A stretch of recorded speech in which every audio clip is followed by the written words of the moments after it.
আসসালামু আলাইকুম, কেমন আছেন সবাই? আশা করি সবাই ভালো আছেন। কয়েকদিন হয়ে গেল আপনাদের মধ্যে কোনো ভিডিও দেওয়া হয়নি, কারণ আমি বাড়িতে ছিলাম না, একটা কাজে ব্যস্ত ছিলাম। আর কাজটা হলো, আমি আমার পাসপোর্টের কাজে একটু ব্যস্ত ছিলাম, তাই বাড়িতে ছিলাম না। আর আজকে বাড়িতে এসে দেখি যে আমি যেখানে সবজি লাগাইছি আর সবজি ক্ষেতে অনেক ঘাস হয়ে গেছে, তাই ভাবছি সবজি ক্ষেতের ঘাসগুলো সাফ করে দেই আর আপনাদেরকেও একটু ভিডিও দেই। আপনারা সাথে থাকেন, দেখতে পারবেন। দেখেন কতটা ঘাস হয়ে গিয়েছে, ঘাসের জন্য ক্ষেতের কিছু দেখা যাচ্ছে না।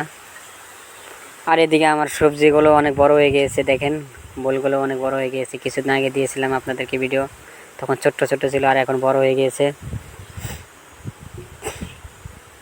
অনেকটা বড় হয়ে গিয়েছে, খাওয়ার জো হয়ে গিয়েছে। আর আমি এদিকে গাছগুলো সাফ করছিলাম। এটা হলো ডাটা গাছ, ডাটাও লাগিয়েছি, এখানে ডাটা লাগিয়েছি, করলা লাগিয়েছি, শশা লাগিয়েছি, আর অনেক কিছু লাগিয়েছি।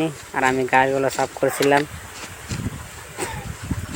কারণ গাছ যদি সাফা করে না দেই তাহলে ফলগুলো দেখতে ভালো লাগবে না, আর গাছগুলোও দেখতে ভালো লাগবে না, দেখতে জঙ্গল জঙ্গল লাগবে। তাই ঘাসগুলো সাফ করে দিলাম।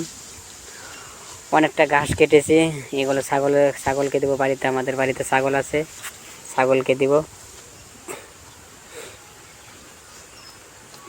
সবাই ভালো থাকবেন, সুস্থ থাকবেন এবং আমার জন্য দোয়া করবেন।